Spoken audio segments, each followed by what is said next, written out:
I was the invisible genius behind a multi-million-dollar AI breakthrough. My boss? He stole every ounce of credit, humiliated me on stage, called me a code monkey in front of 200 people, and tried to break me into silence. I didn't scream. I didn't quit.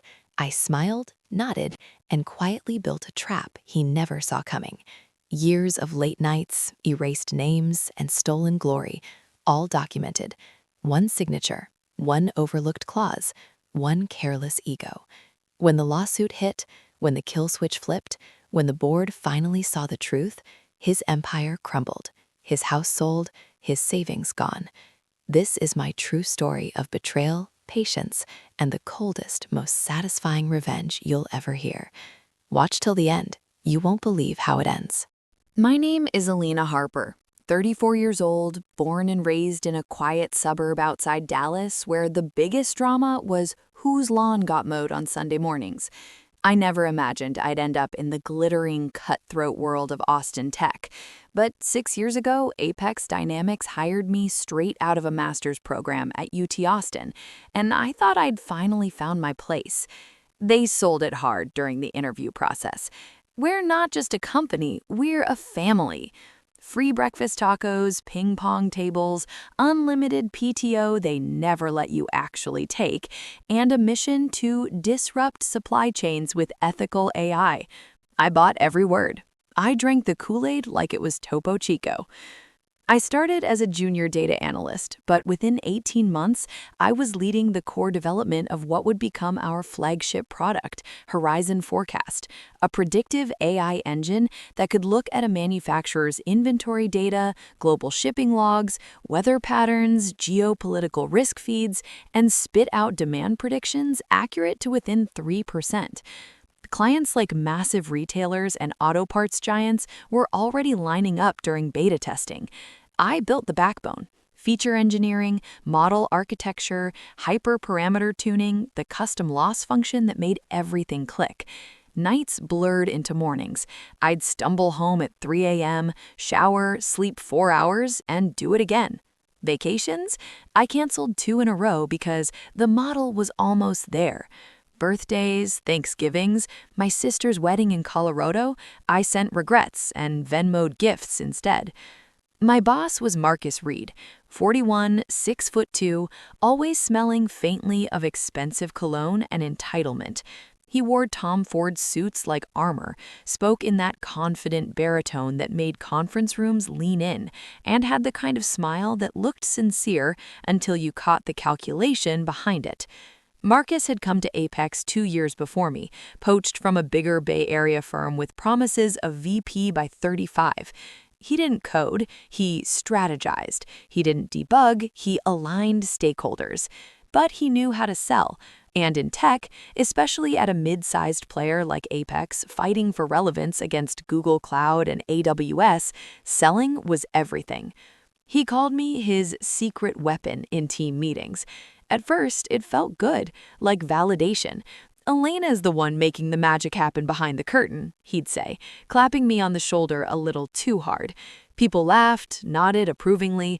I blushed, said thank you, and kept my head down and kept shipping code. I told myself the work spoke for itself. Credit would come. Promotions followed results. That's what they preached in every all-hands. Then came the Q3 all-hands, the one that changed everything. It was held in the main atrium, glass walls, exposed beams, string lights because Austin loves pretending it's still weird. 200 employees crammed in, coffee cups in hand, laptops open for multitasking. The CEO, a silver-haired ex-Oracle guy named Paul, kicked things off with the usual rah-rah about record bookings. Then he introduced Marcus for the product spotlight. Marcus strode up like he owned the building. Navy suit, no tie, top button undone for that approachable visionary vibe.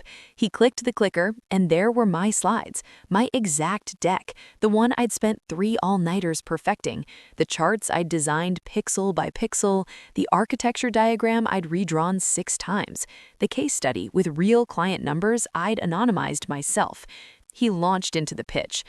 "Ladies and gentlemen," he began, voice booming through the overhead speakers, "what you're about to see is the future of supply chain intelligence. This is Horizon Forecast, my vision brought to life. We've taken massive, messy data streams and turned them into crystal clear foresight. This isn't just incremental improvement, this is transformative." He clicked. My model performance graphs appeared, graphs I'd labeled, annotated, color-coded. He talked about the proprietary ensemble approach, my ensemble, the novel attention mechanism for temporal dependencies, my mechanism, the 97.4% directional accuracy on holdout sets, my numbers. Not once did he say my name, not built by Elena and the team, not our lead analyst Elena Harper, nothing. He presented it as his brainchild, his baby, his genius stroke. The room erupted in applause, whistles. Someone in the back yelled, "That's our guy!" Phones came out, people snapping photos of the slides like they were witnessing history. Paul stood up, shook Marcus's hand vigorously, and said into the mic, "Marcus Reed, everybody, the visionary behind Apex's breakout year." I was sitting in the very back row, near the espresso machine, arms crossed tight across my chest to keep my hands from shaking. My stomach felt like someone had poured concrete into it.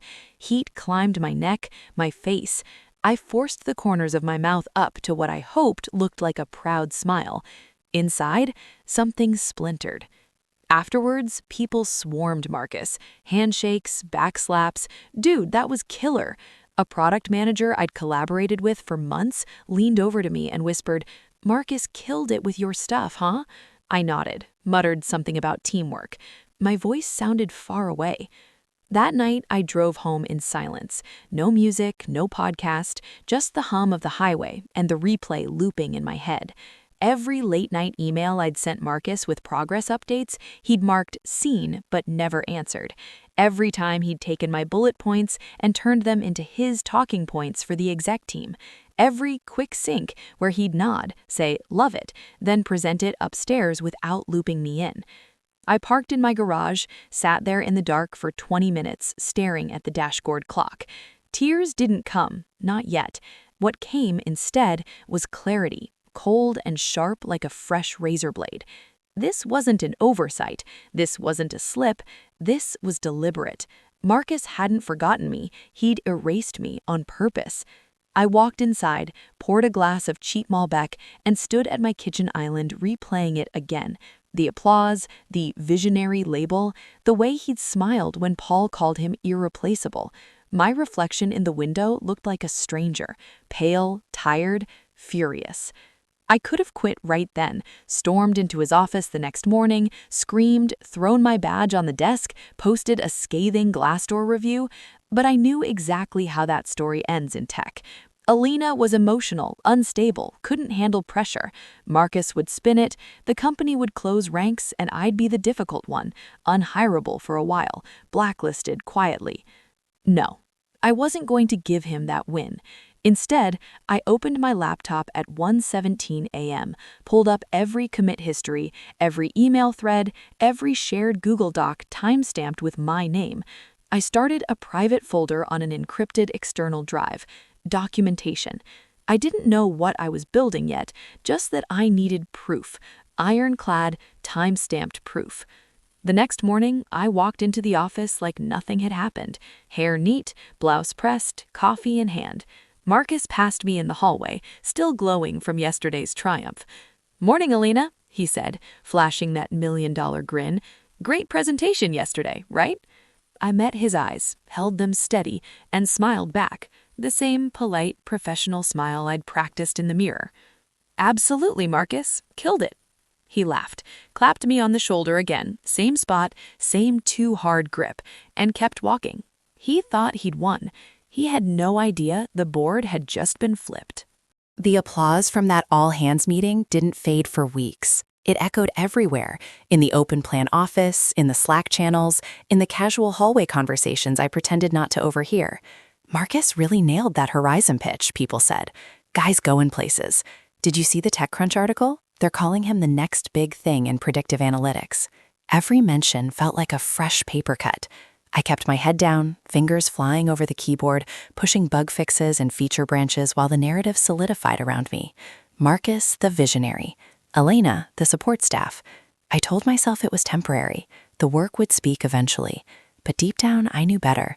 In corporate tech, especially at a place like Apex, where the org chart was flatter than a West Texas highway, perception was reality, and Marcus was busy shaping perception like it was Play-Doh. 3 weeks after the all-hands, Horizon Forecast officially went live. We flipped the switch at 6 a.m. on a Tuesday.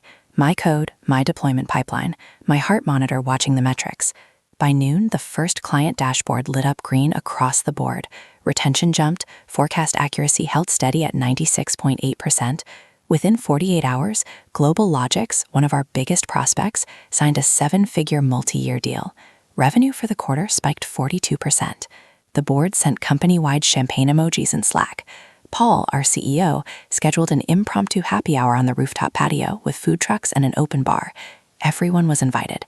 Everyone except the people who actually built the thing, apparently. Marcus got the spotlight again. He stood on a makeshift stage next to the ping-pong table, mic in hand, telling war stories about late nights wrestling with algorithms and pivoting on a dime when the data fought back. The crowd ate it up. Someone yelled, "To Marcus!" Glasses clanked. I stood near the railing, nursing a lukewarm IPA, watching him bask. He caught my eye once, raised his glass in my direction with a wink, like we were in on the joke together. I raised mine back, small sip, no smile. Inside, something hardened into resolve. The next Monday, I got the calendar invite. Performance check-in, Marcus Reed. 30 minutes, his office, door closed. I knew what was coming. I'd seen it happen to others. Brilliant engineers who shipped product after product only to get dinged for not being strategic enough or lacking executive presence. It was the polite way of saying, you do the work, we take the glory, and if you complain, you're not a team player. I walked in at 10:15 sharp. Marcus was already seated behind his standing desk, sleeves rolled up, Apple Watch gleaming. He didn't stand, just gestured to the chair across him like I was applying for an internship. Elena, sit, great to see you. He smiled, that practiced smile. So, Horizon's killing it. Numbers don't lie. I nodded. Team did solid work. He leaned forward, elbows on the desk. Exactly. And that's what I want to talk about. You're talented, no question. The code's tight, the models are elegant. But, he paused for effect, the way people do when they're about to deliver bad news wrapped in a compliment sandwich. You lack leadership presence. You hide in the code. You're not out there selling the vision. That's why the credit, the spotlight, it goes to the person who can stand in front of a room and own it. I felt my jaw tighten. I kept my face neutral. I thought the product was the vision. He chuckled, like I told a cute joke. Come on, Elena, you know how this works. Engineering builds the car. Sales drives it. I'm the one driving. You're in the engine room making sure it doesn't blow up. Both are important, but only one gets the parade.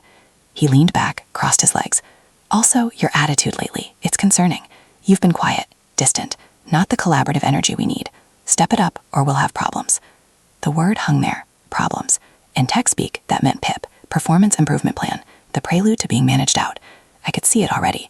Weekly check-ins, vague goals like demonstrate more initiative, documentation piling up until they had enough to justify the layoff package. I swallowed once, twice.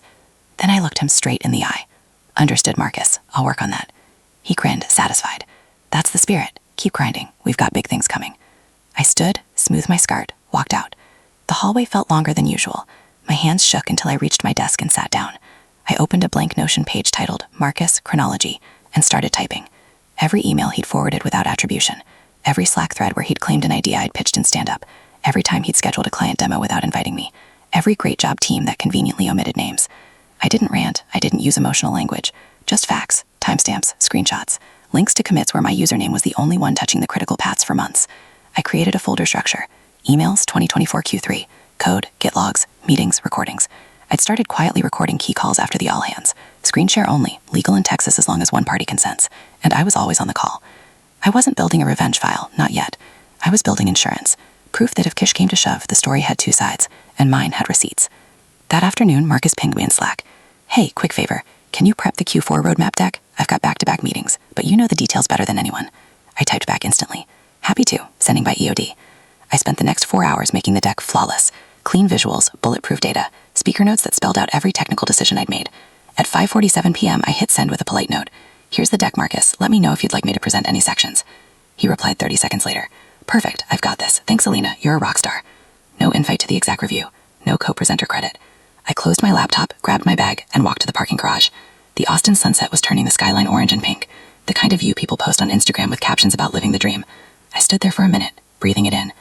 Then I made a quiet promise to myself. I wasn't going to scream. I wasn't going to quit in a blaze of drama. I was going to stay. Smile. Nod. And document every single second until the weight of his own lies welled him under. Because men like Marcus never see the slow blade coming. They're too busy looking in the mirror. The company retreat was supposed to be the reward for a killer quarter. Apex Dynamics rented out a sprawling hill country resort an hour west of Austin. Limestone cliffs, infinity pools, live oak groves strung with fairy lights, the whole Instagram-ready escape. They called it Recharge and Innovate. Translation, mandatory fun, forced team building, and one very public showcase where the stars got to shine while the rest of us clapped politely. I drove up Friday afternoon in my beat-up Honda Civic, windows down, trying to psych myself into optimism. The Horizon launch had been a success, even if the credit was misallocated. Maybe this weekend would reset things. Maybe Marcus would finally acknowledge the team in a real way. Maybe I'd get a quiet, good job over s'mores. I laughed at myself in the rearview mirror. Delusional.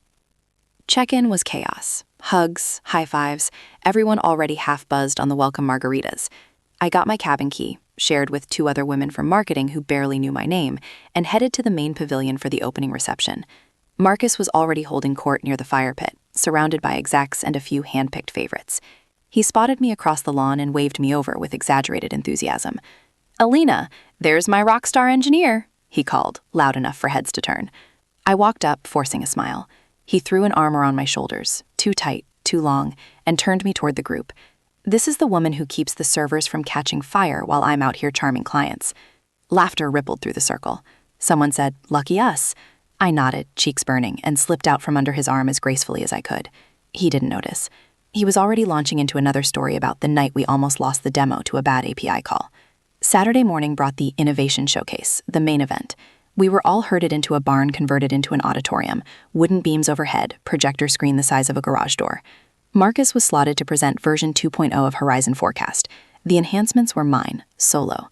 3 months of solo nights after he'd shot down every suggestion from the rest of the team as too risky or scope creep. I'd rebuilt the anomaly detection layer, integrated real-time weather APIs, added uncertainty quantification so clients could see confidence intervals instead of false precision. It was elegant, it was ready. And Marcus was about to demo it like he'd coded a single line. He took the stage in a casual linen shirt and jeans, approachable genius mode. The lights dimmed. He clicked through the deck I'd prepared, narrating with that effortless charisma. Version 2.0 isn't just better, it's smarter. We've layered in probabilistic forecasting, real-time external signals, and adaptive learning that evolves with your data. This is the kind of leap that changes industries. He ran the live demo. The dashboard responded perfectly, my code humming under the hood. Clients in the front row leaned forward, nodding. The CEO, Paul, stood up halfway through and started clapping. Others joined. When the demo ended, the room exploded. Standing ovation, whistles. Marcus soaked it in, bowing dramatically, then pointed at the screen. This is what happens when you have the right vision and the right execution. No mention of me, not a whisper. After the showcase came the open mic roast session, part of the retreat's culture of fun agenda. Employees were encouraged to grab the mic and poke fun at leadership in a loving way. It started light, jokes about Paul's golf swing, the endless supply of LaCroix in the fridge. Then Marcus took the mic again, because of course he did. He grinned into the spotlight. All right, my turn. I just want to give a special shout out to Elena for, well, keeping the servers running while the real work happens up here. The room burst into laughter. Someone in the back yelled, "Code monkey!" More laughs, louder this time. A few people glanced at me, expecting me to laugh along. I stood frozen near the back wall, arms crossed so tight my nails dug into my biceps. Marcus winked at me, like we were sharing an inside joke. "Come on, Elena, take a bow." I didn't move. The laughter swelled, then faded awkwardly when I stayed silent. Someone else grabbed the mic and changed the subject. Marcus shrugged, handed it off, and went back to high-fiving people. I slipped out the side door into the cooling evening air. The path to the cabins was lit with solar lanterns. I walked fast, breath shallow, until I reached my porch. Inside, the cabin was empty, my roommate still at the bonfire. I shut the door, leaned against it, and slid to the floor. The tears came then, hot, angry, unstoppable. Not the quiet kind, the ugly, choking sobs I hadn't let out since my dad died when I was 20. I cried for the years I'd given, for the nights I chose code over sleep, code over friends, code over life, for the way Marcus had reduced me, in front of 200 people, to a punchline, a code monkey, a joke. I cried until my throat hurt and my eyes burned. Then I sat there in the dark, staring at the wall, feeling something shift inside me. Not defeat. Not despair. Fury. Pure, cold, focused fury. He wasn't just stealing credit anymore. He was trying to erase me. To make sure I never felt safe enough to speak up, never confident enough to claim what was mine. He wanted me small, broken, grateful for scraps. I wiped my face with the back of my hand, stood up, and walked to the small desk in the corner. My laptop was still in my bag. I opened it, plugged in the charger, and stared at the screen until it woke up. The glow lit my face in blue. I didn't scream. I didn't storm back to the pavilion and confront him. That would be emotional, unprofessional, easy for him to weaponize. Instead, I opened a new document. Title, Phase 1, Contingency. Bullet points first. Full audit trail of all commits since V1.0. Export every email chain with timestamps. Screenshot every Slack where he claimed ideas. Begin logging public statements, recordings if possible. Research company IP policy regarding individual contributions. Identify external recruiters quietly. I typed for an hour straight. No rage, just precision. Each bullet felt like a brick in a wall I was building around myself. Protection, not prison. When I finally closed the laptop, the bonfire laughter still drifted through the open window. I stood at the mirror, splashed cold water on my face, and practiced the smile I'd wear tomorrow. Neutral, professional, unreadable. Marcus thought he'd humiliated me into submission. He'd just given me the clearest signal yet. The war was on, and I was done playing defense. Sunday morning at the retreat dawned bright and merciless. The sky was that impossible hill country blue, the kind that makes you feel small and insignificant if you let it. I didn't let it. I woke up before my cabin mates, slipped out quietly, and walked the mile-long trail loop behind the property. No headphones, no phone, just the crunch of gravel under my sneakers and the slow, deliberate rhythm of my breathing.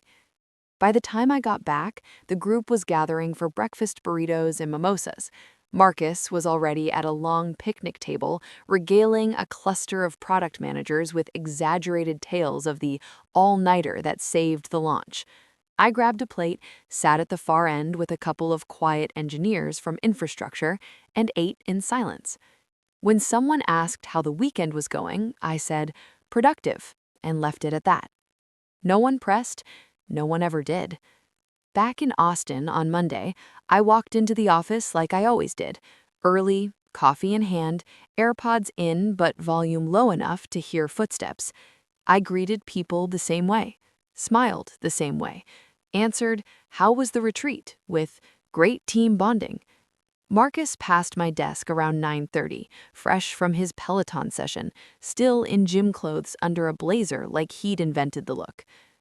"Morning, Elena. You survived the wilderness?" he asked, chuckling at his own joke. "Survived and thrived," I replied, voice even, eyes on my screen. "Ready for the week." He lingered a second too long, like he was waiting for me to crack. Maybe thank him for the shout-out, maybe apologize for not laughing hard enough. I gave him nothing. He shrugged and moved on. That was the moment I committed. Invisibility as a weapon. From then on, I became the model employee. Always 5 minutes early to stand-ups, volunteer for the grunt work no one wanted, updating JIRA tickets, cleaning up legacy code comments, running regression tests at midnight so the morning crew could hit the ground running. Yes, Marcus. Great call, Marcus. Happy to take that off your plate. I said it all with a calm, pleasant tone that gave him zero ammunition. No sarcasm, no edge. Just perfect compliance. Behind the curtain, though, I was moving. First, documentation lockdown. Every commit I made now included verbose messages, dates, descriptions, decisions, even links to the original tickets I'd created months earlier. I enabled two-factor on every personal account tied to work. GitHub Personal, Notion Private Workspace, encrypted Drive folder. I started a ritual. End of every day, export key threads, Slacks, emails, meeting notes, into time-stamped PDFs, stored them in folders labeled by quarter, subfolders by topic, credit claims, dismissed ideas, public statements. Cold, clinical, courtroom ready. Second, technical safeguards. Horizon's codebase lived in our internal GitLab, but I'd written core proprietary pieces, the custom loss function, the feature selection pipeline, the uncertainty wrapper.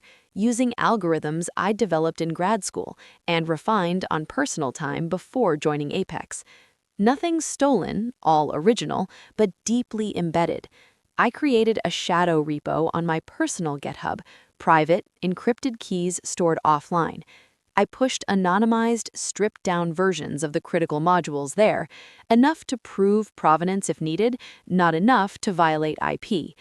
Legal gray area? Maybe, but I wasn't planning to sell it. I was planning to own it. Third, networking. Quietly. No dramatic LinkedIn posts about new opportunities. Instead, I accepted every connection request from recruiters in the AI space. I messaged 3 headhunters I'd ignored for years, casual coffee chats, just catching up. One was at a rival firm in Dallas, bigger paycheck, better culture. Another at a Series B startup in SF that needed someone who could own end-to-end model development. I didn't apply yet, I just planted seeds, watered them with polite follow-ups, let them grow. Fourth, observation. I watched Marcus like a hawk without ever staring.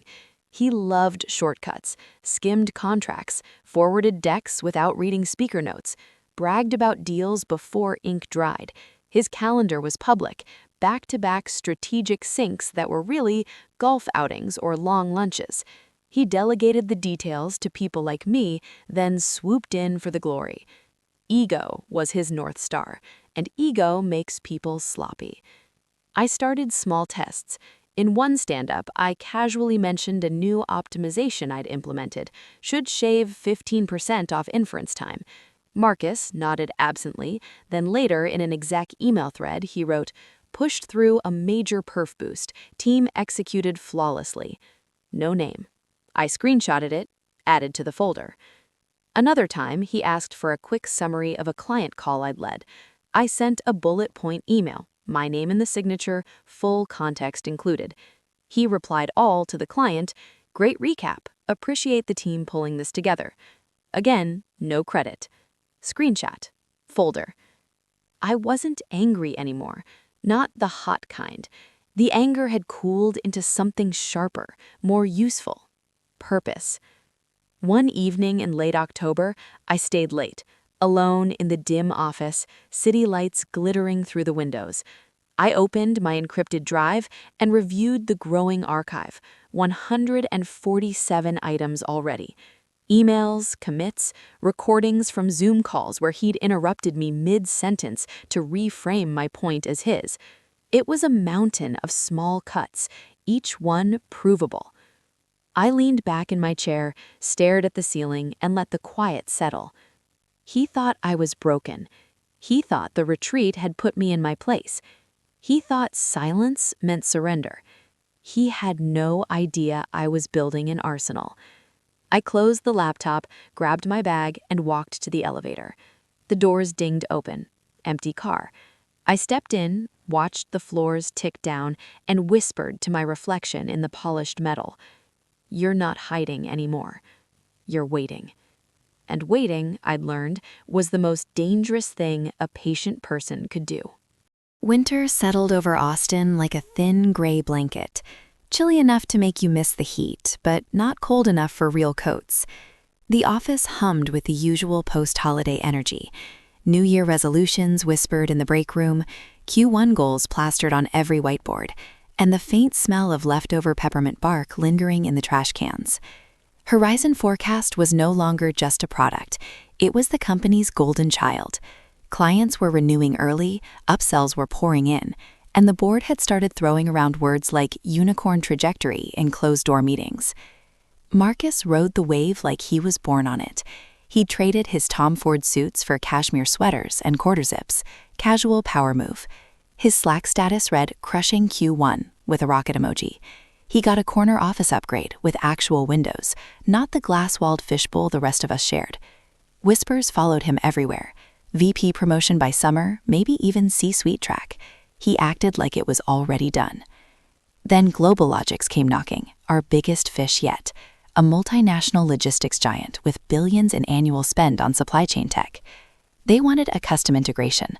Horizon hooked directly into their proprietary ERP system, real-time bidirectional sync, custom dashboards tailored to their fleet routing algorithms. High visibility, high stakes, 7-figure contract potential. Marcus assigned it to me in a one-line Slack. Elena, own this. Deadline end of March. Make it shine. No team, no budget increase. Just me, my laptop, and 3 months to deliver something that would either cement Apex as a serious player or expose us as overhyped. I didn't complain. I dove in. Nights blurred again, same as the early days, but different now. I wasn't building for glory anymore. I was building with precision. Every line of code commented meticulously. Every design decision logged in a private Notion page titled Global Logic's Full Traceability. I embedded subtle provenance markers, meta tag tags in the output reports that linked back to my original commit hashes, watermarks in the model artifacts that only show under forensic inspection. Nothing flashy, just insurance. By mid-February, I had a working prototype, flawless. Latency under 200 milliseconds, accuracy holding at 97.2% on their holdout data, UI clean enough to demo to a boardroom. I sent Marcus the demo link at 11:42 p.m. on a Thursday. Prototype ready for review, happy to walk through tomorrow. He replied at 7:18 a.m.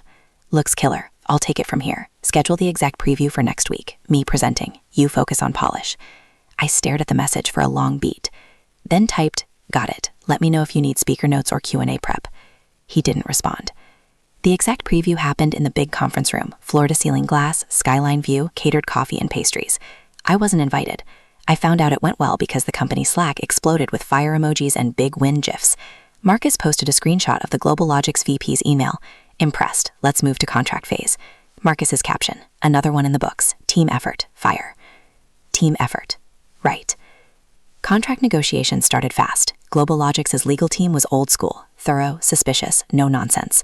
They sent an 87-page master services agreement riddled with iron clauses, phased milestones with kill switches, full IP ownership transfer only after final acceptance, audit rights for source code provenance, and, most importantly, personal liability carve-outs for any executive who knowingly misrepresented ownership or originality of deliverables. Marcus handled the red lines himself. He hated lawyers, called them deal killers, and prided himself on, quote, cutting through the noise.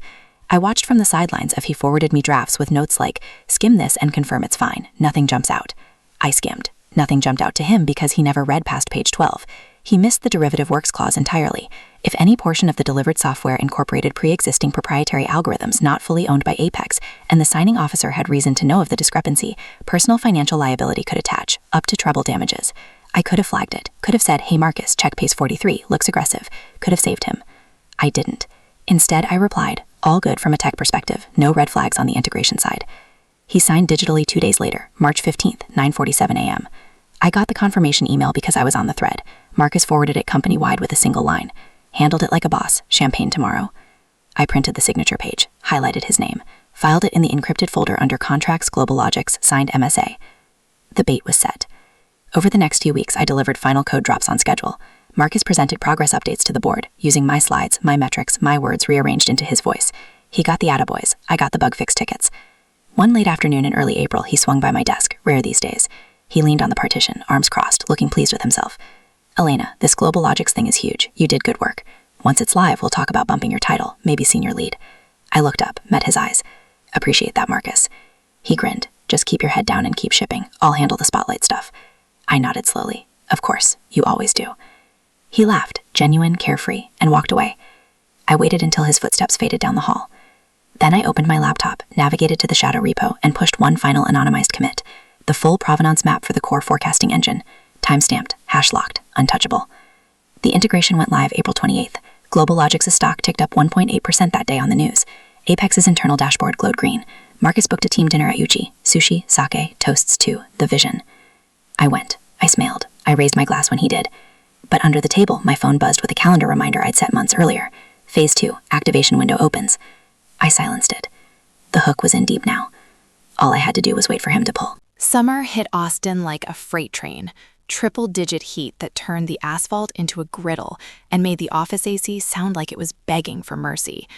Global Logic's integration had been live for 3 months, humming along without a hitch. Revenue dashboards glowed greener every week. The company stock, we were public now, small cap but climbing, ticked up steadily. Marcus was untouchable. He'd officially been promoted to VP of Product Innovation in May, complete with a press release that quoted him saying, "This is just the beginning of what we can achieve when vision meets execution." The photo showed him shaking hands with Paul, both grinning like lottery winners. My name appeared nowhere in the announcement. I kept the facade flawless, polite nods in the hallway. "Congrats again, Marcus," when people brought it up in stand-up. I even bought him a bottle of Macallan 18 for his office warming, left it on his desk with a generic card, "To new heights, the team." He posted a photo of it on LinkedIn with the caption, "Grateful for the support. Let's keep building." I liked the post, watched the likes roll in, but the seeds I'd planted months earlier were starting to sprout. It began small. A junior dev named Tyler, 25, sharp, still idealistic, messaged me one afternoon in a private Slack thread. "Hey Alina, quick question. I was digging through the Horizon repo for some refactoring ideas, and I noticed something weird. All the major commits on the core forecasting module are from you, going back years. Marcus's username doesn't show up at all on the critical paths. Is that normal?" I stared at the message for a full minute, then typed back carefully. "Yeah, I led most of that work. Marcus handled the strategy and client side. Why do you ask?" Tyler, "Just curious. The audit logs in the shared drive are visible if you know where to look. Saw a bunch of your commits timestamped way before he even joined the project. Kinda wild how much you carried it solo." I replied, "Appreciate you noticing. Keep it between us. Focus on the refactor. You're doing great work." He thumbs-upped, but I knew Tyler wasn't the type to stay quiet forever. Word spreads in engineering teams like wildfire through dry grass. By the end of the week, I overheard 2 other devs in the kitchen whispering, "Dude, did you see the Git blame on the anomaly detector? Alina basically wrote it from scratch. Yeah, and Marcus acts like he invented AI." They didn't know I was standing just outside the door, refilling my water bottle. I didn't interrupt, just listened, then walked away. Marcus started to feel it, subtle at first. Fewer people laughing at his jokes in meetings. A slight hesitation when he claimed "my team and I" in all hands updates. One afternoon, he scheduled an impromptu one-on-one with me. 15 minutes, his office, door closed. I walked in at 3 o'clock sharp. He was standing at his window, arms crossed, staring at the traffic on Congress Avenue below. "Close the door," he said without turning. I did. Sat. Waited. He turned slowly, eyes narrowed. "You've been quiet lately, Alina. Too quiet. What's going on?" I tilted my head, kept my voice soft. "Just heads down on delivery, Marcus. Same as always." He studied me. "You sure?" "Because the vibe feels off. People are asking questions about ownership, about who really built what." I shrugged lightly. "People talk, especially when things are going well. They want to know the story behind the success." He stepped closer, leaned on the edge of his desk. "You're not feeding them lines, are you?" "Me?" I let a small, surprised laugh escape. "I don't have time for gossip. I'm too busy shipping." He didn't smile back. "Good. Because this is a team sport. We win together. We don't go around rewriting history." I met his gaze steadily. "I wouldn't dream of it." Silence stretched. He searched my face for cracks, found none. Finally, he exhaled, forced a grin. "All right, just checking in. Keep doing what you're doing. We're on the same side." "Always," I said. I stood, walked out, closed the door softly behind me. That night, I added the conversation to the archive. Date, time, key quotes, my exact responses. The folder was thick now, almost 200 entries. The next crack came from an unexpected place, the legal team. Global Logics had requested a routine code provenance audit as part of their post-launch compliance check, standard for enterprise clients handling sensitive supply data. The request landed in Marcus's inbox first. He forwarded it to me with a note. "Handle this. Send them whatever they need. Make it quick." I prepared the package myself. Full commit history export, annotated with my contributions highlighted in yellow. No reductions, no spin. Just the raw truth. 92% of the production codebase authored by Elena Harper between 2019 and 2024. Marcus's commits? Bug fixes, mostly cosmetic. A few README updates. I attached it to an email, CC'd Marcus and the legal lead. Subject: Global Logic's provenance audit, delivered. Marcus called me 30 minutes later, voice tight. "Why did you highlight your name like that?" "It's accurate," I said calmly. "They asked for detailed attribution. I gave it. You could have summarized, framed it as team effort." "I did, in the cover note. But the data is the data." He breathed hard through the phone. "Next time, loop me before you send." "Will do." He hung up. I didn't smile. I just saved the call recording, Zoom audio export, legal in one-party consent state, and filed it. The whispers grew louder. A product manager I barely knew stopped by my desk one Friday. "Elena, off the record, is it true Marcus didn't write any of the core algos?" I looked up from my screen. "You'd have to ask him that." She nodded slowly. "People are starting to connect dots." I shrugged. Dots connect themselves sometimes. By late July, the tension was palpable.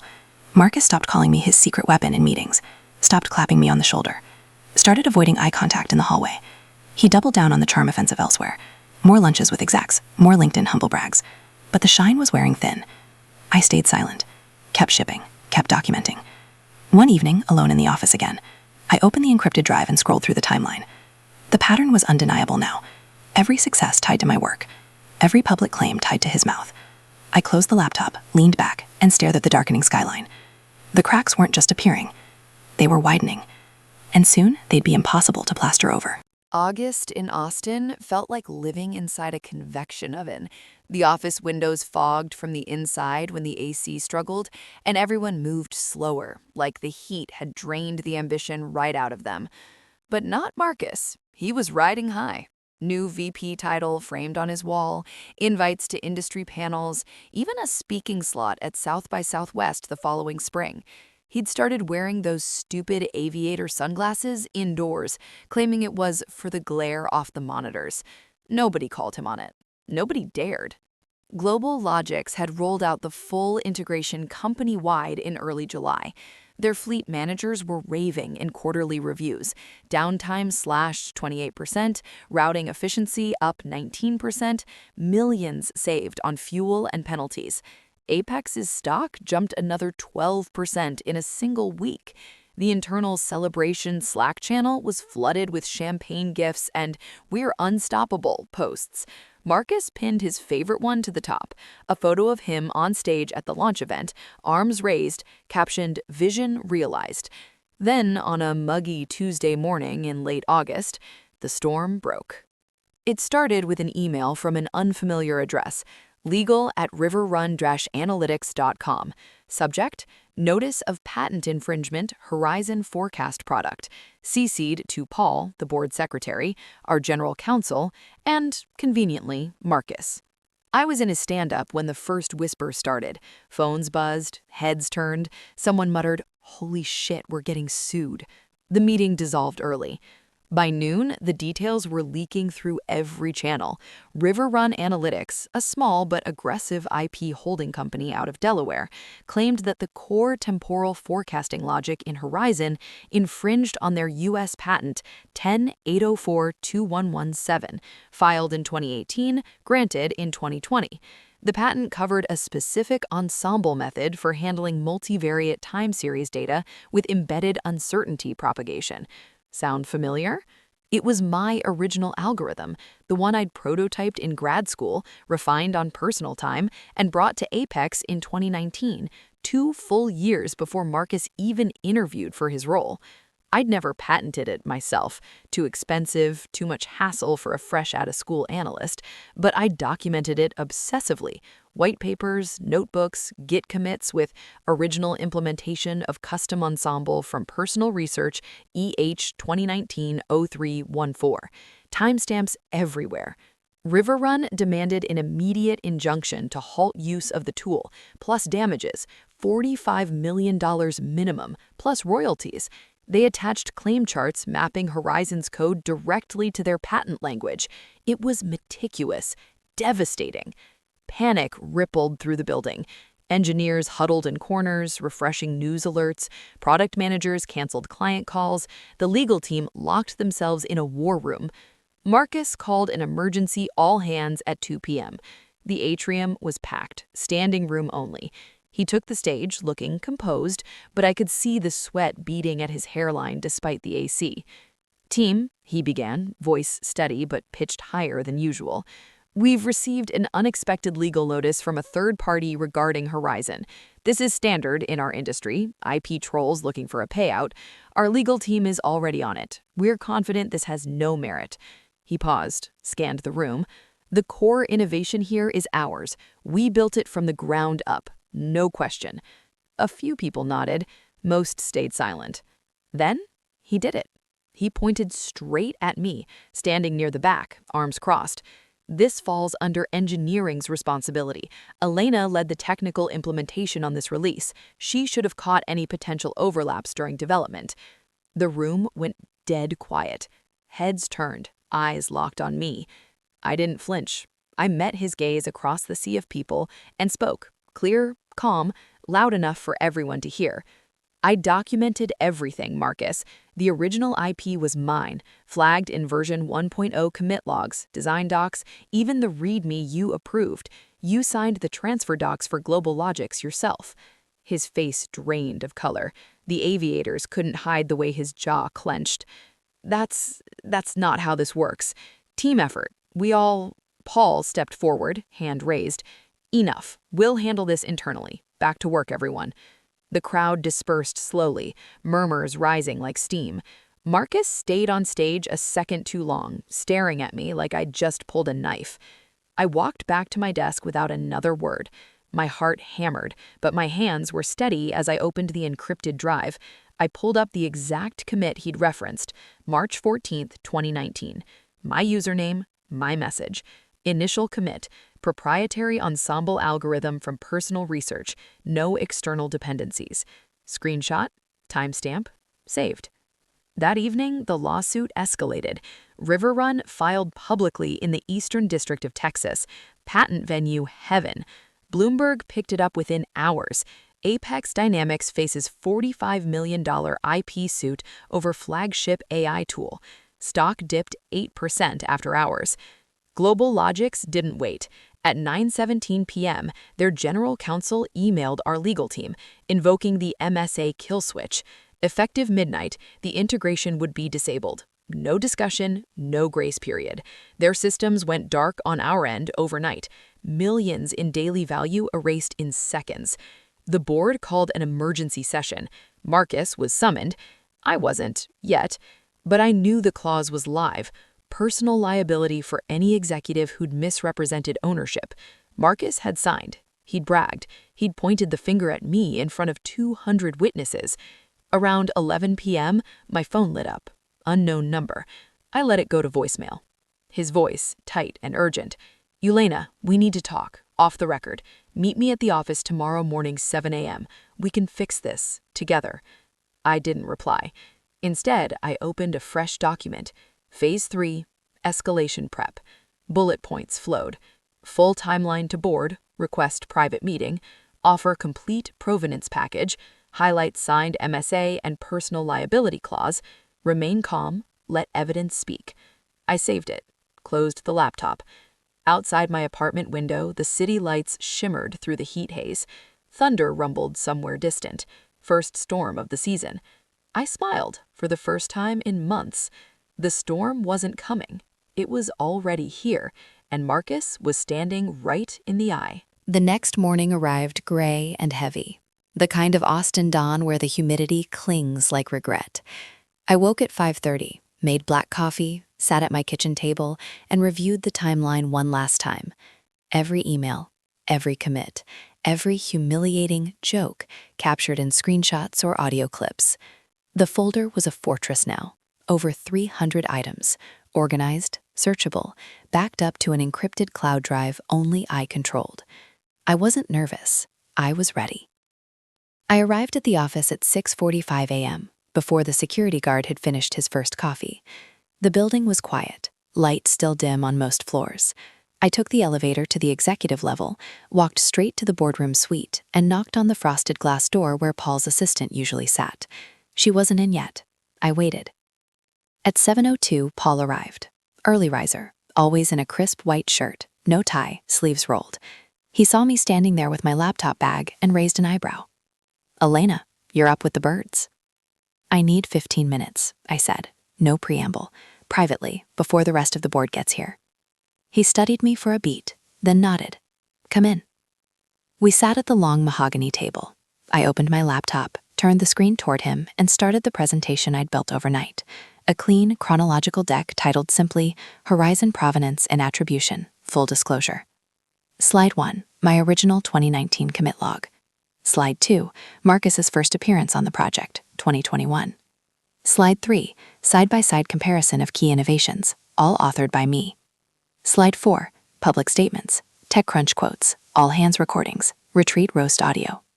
Slide 5, the Global Logics MSA signature page, his name bolded next to the personal liability clause.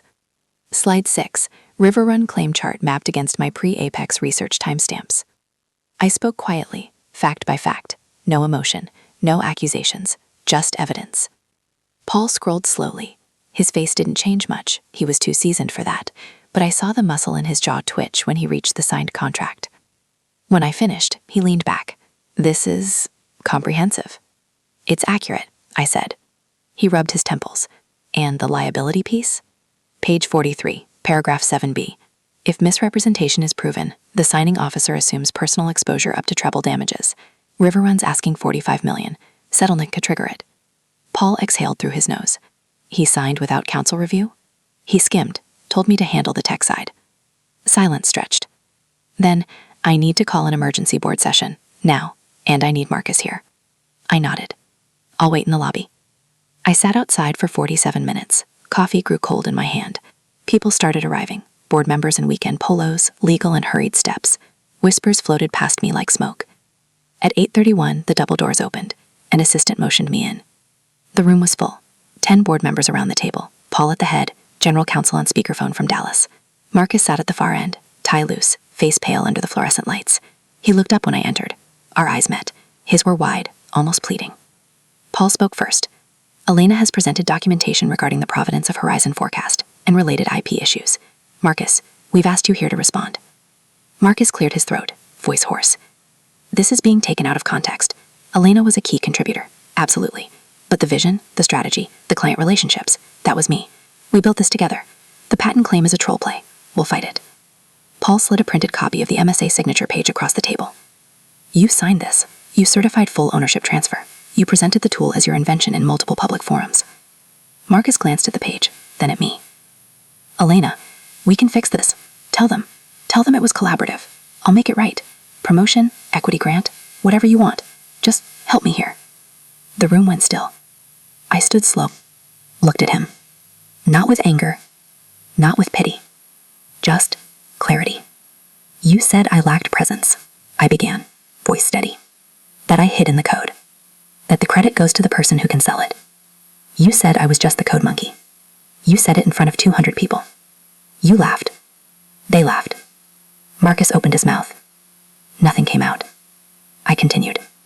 You told me you owned it. That I worked for you. Remember that? He swallowed. I was joking. Pushing you.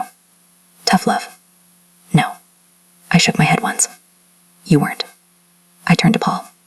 I've provided everything. The rest is up to you. Paul nodded. Thank you, Elena. You can go. I walked out without looking back. The rest happened fast. By noon, HR had escorted Marcus to a small conference room. Termination effective immediately. No severance. No non-disparagement clause. The board cited gross misconduct in representation of company IP and breach of fiduciary duty. The personal liability clause activated like clockwork. Riveron amended their complaint the next day to name Marcus individually.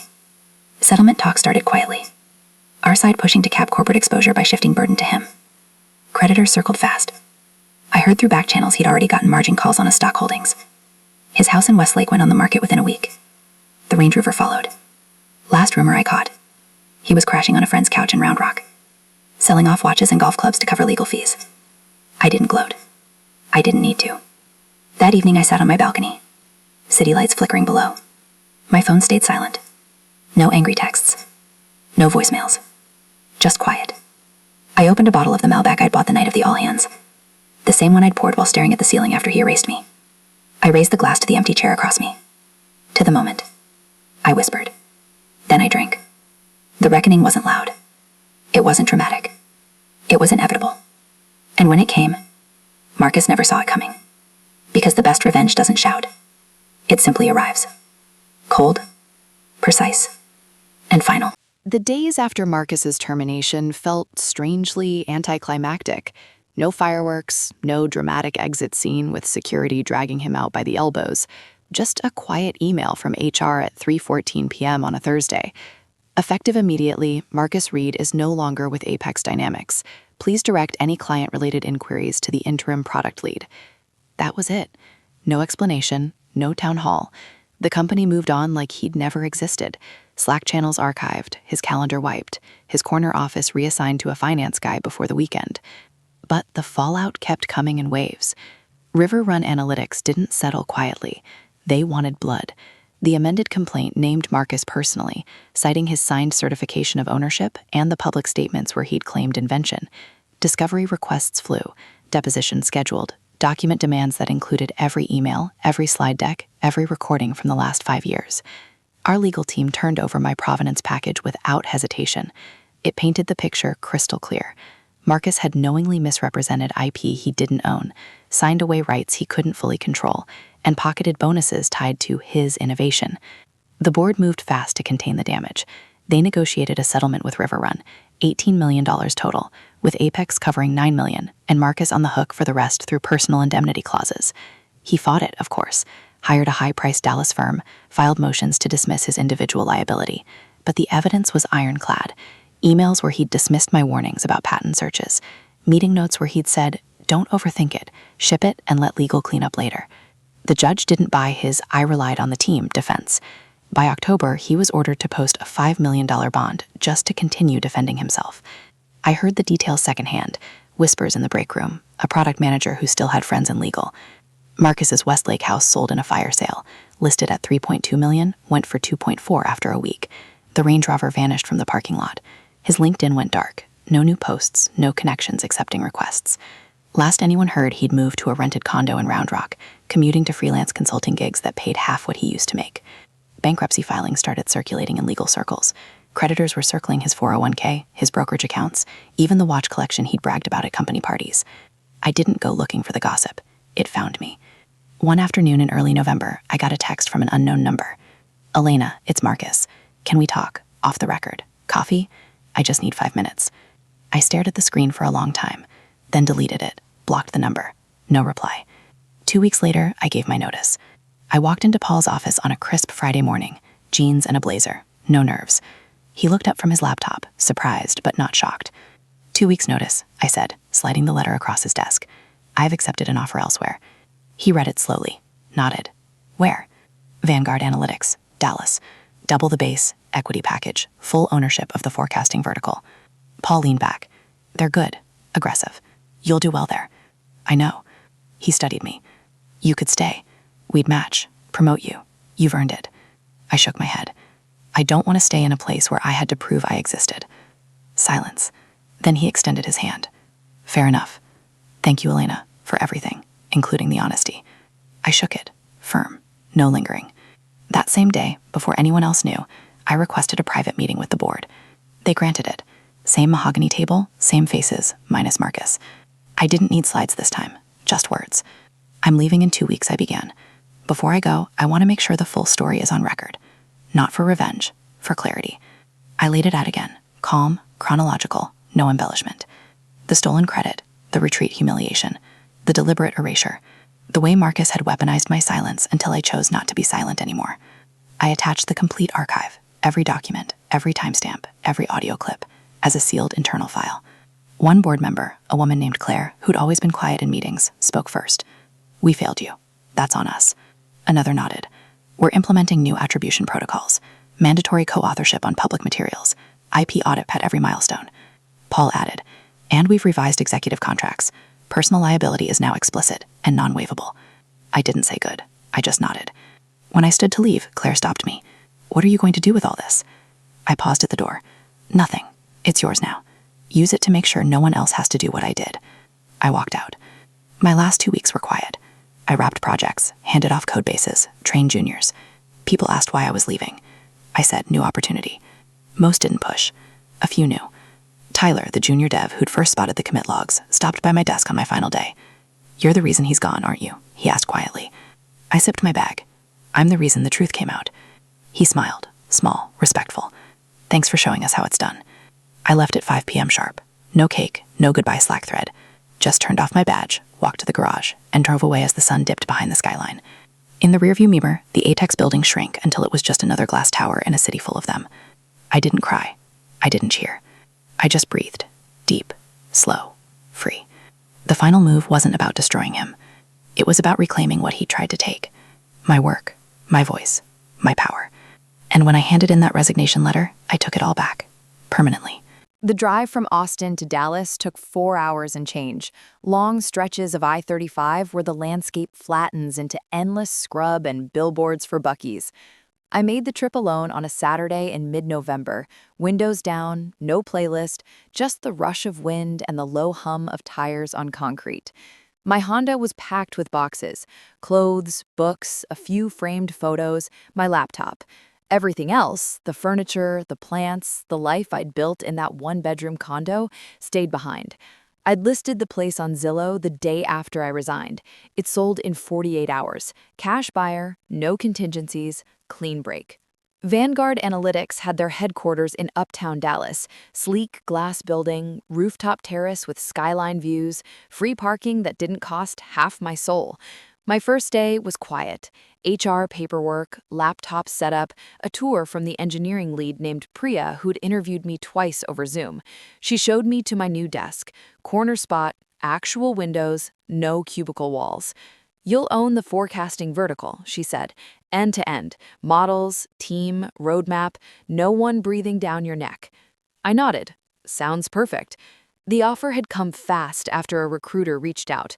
Double my Apex base, 0.5% equity vesting over 4 years, full remote flexibility if I wanted it later. They'd read the River Run coverage in Bloomberg and quietly asked about my role. I didn't spin it. I just said, I built the core engine. The public narrative didn't match the commit logs. They hired me the next week. The first project was a rebuild, not Horizon, something new, inspired by the same foundational ideas, but cleaner, open to collaboration, no single ego attached. I led a small team of 5, 2 PhDs from Rice, a former NASA data scientist, and Tyler, who jumped ship from Apex 2 weeks after I left. He'd messaged me the day his offer came through. Told you I'd follow the real brains? I laughed for the first time in months. We shipped the prototype in March, probabilistic forecasting with built-in explainability, modular architecture, client-side uncertainty visualization. No fanfare, just quiet demos to early adopters. Word spread. By summer, we had 3 Fortune 100 contracts and a wait list.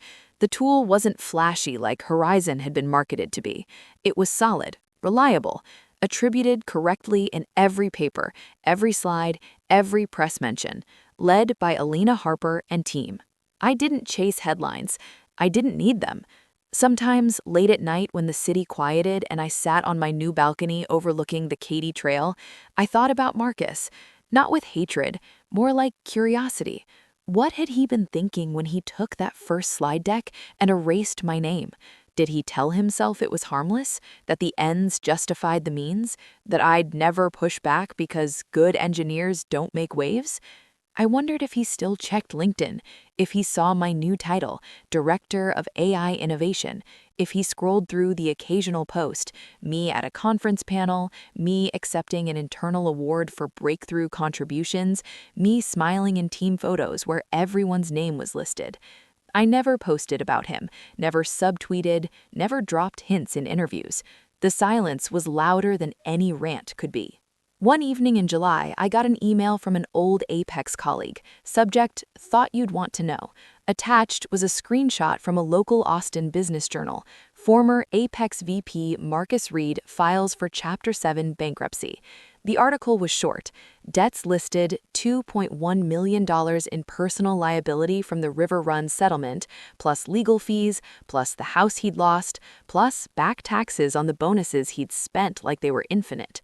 Creditors had liquidated everything. He was 39 and starting over. I read it twice, closed the tab, poured a glass of Malbec, the same cheap bottle I'd bought the night of the all hands, and sat on the couch. I didn't feel triumph. I didn't feel pity. I felt nothing much at all. The anger had burned out long ago, leaving only the clear space where it used to live. What remained was mine, the work I loved, the team that respected me, the life I'd rebuilt brick by quiet brick. Revenge, I realized, isn't the explosion. It isn't the viral tweet or the courtroom drama. It's the steady accumulation of days where you wake up and your name is yours again, where the code runs because you wrote it, not because someone else claimed it, where people look at you and see Alina Harper, not Marcus's secret weapon. I finished the wine, rinsed the glass, and went to bed early. Tomorrow was a stand-up at 9 a.m. New sprint, New features, new wins that would carry my name. No footnotes, no asterisks. Sometimes I still replay the retreat roast in my head. The laughter, the code monkey shout, the wink. But it doesn't sting anymore. It's just a scene from a movie I used to star in. I've moved on to a better one. I finally took my power back. Not by screaming, not by breaking things, by staying, planning, waiting, and then walking away when the moment was right. And damn, it feels good. Not loud, not flashy, just real. Beautifully, quietly real.